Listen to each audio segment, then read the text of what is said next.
On today's show, BASF works to clean dirty air with radiators.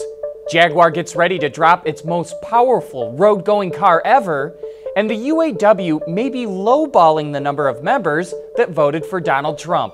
All that and more coming right up on Autoline Daily.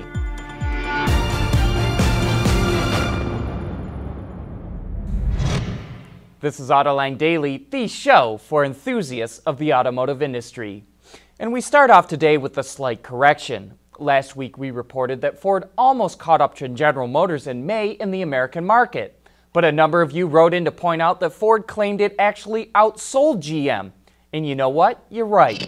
We were not including Ford's sales of medium and heavy-duty trucks, specifically the Ford F350, F450, 650, and 750.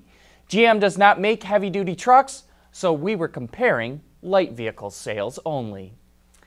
If you work in the industry and are struggling to meet emission targets with a vehicle, here's something to consider. Chemistry company BASF makes an easy spray-on catalytic coating for radiators called Premier that helps clean dirty air. It's applied to both the surface and inner core of the radiator, so the total surface area is actually quite large. But as air passes over the radiator, the base metal oxide coating converts ground-level ozone, which is the main component of smog, into oxygen. Premier also reduces the need for additional precious metals in catalytic converter design.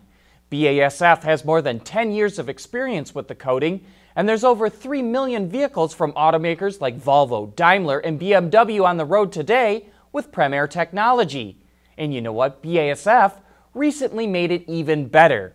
Where Premier lasted 120,000 miles, Premier NXT has been extended to 150,000 miles, and it also performs better at converting ozone. The benefit to consumers is obvious, but for automakers, Premier NXT allows them a 5 milligram per mile credit towards vehicle emission certification. That may not seem like much, but the credit can be spread across an entire vehicle line. We'll be back with more right after this. Autoline Daily is brought to you by Bridgestone Tires, your journey, our passion. Dow Automotive Systems, advanced materials that deliver better results. And by Lear, a global leader in automotive seating and electrical systems. Jaguar only recently released the all-new XE sedan, and it's already getting a super performance edition. You may remember the F-Type Project 7 from 2014, but this is called the SV Project 8. It too was upfitted by JLR's Special Vehicles Operations Unit, or SVO, and claims to be the most powerful road-going Jaguar ever. A tuned version of the automaker's 5-liter supercharged V8 lies under the hood, making nearly 600 horsepower. Jaguar says it will make no more than 300 examples of the hand-assembled machines available worldwide, and it will carry a price tag to match its exclusivity. Even when a battery pack degrades to a point that it no longer makes sense for use in a car, it still has useful life left. We've seen other automakers come up with second lives for these packs, and now Renault is jumping on board. It just teamed up with PowerVault to offer UK customers stationary home storage units made from used EV batteries. To test performance as well as customer reaction, 50 trial units will be installed with homes that already have solar panels for a year. Renault and PowerVault will use the information from the trial to develop a rollout strategy for the mass market. Coming up next, a former UAW worker says union support of Democrats is starting to erode. We set up an obstacle course to demonstrate Bridgestone's Blizzak WS80 tires. Whoa! The advanced engineering of our tires helps you stop safely on ice. In fact, they stop 33% faster than an all-season tire. Wow. Yeah, we're not done yet.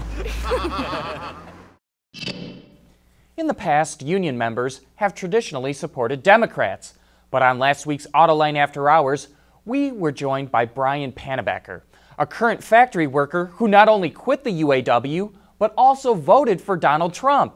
And in the following clip, Brian says there's a lot more union members that voted Trump than the union is letting on.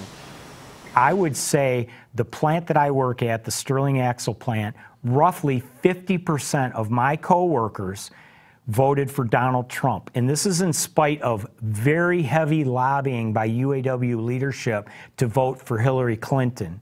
And I would say in spite of that, right around 50% of my coworkers voted for Donald Trump. Now that's the Sterling plant, Sterling Heights, which is in Warren, it's in Macomb County, right? Yes. Which was Reagan Democrats, if you go back to when Reagan was elected. How similar would that voting percentage be throughout the UAW? Because you are in the heart of Democrat country. Working class people who show that they will swing to a conservative that they like. But is that true for the rest of the UAW membership?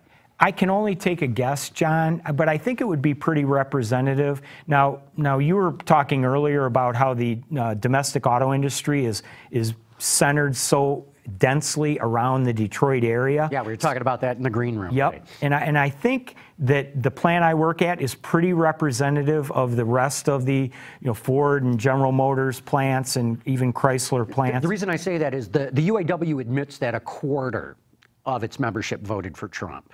They're lowballing that number to save face because they're so heavily they've lost anyway, so it doesn't matter, right? Right. Their credibility, when they make an endorsement of a politician, I mean, we get an endorsement card before the elections. It is sent out, mailed out to all the UAW members, and I still get them even though I've resigned from the union.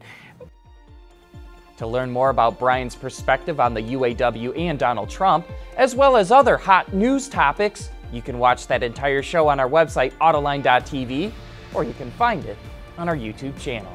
That's it for today. Thanks for watching, and we hope to see you right back here again tomorrow.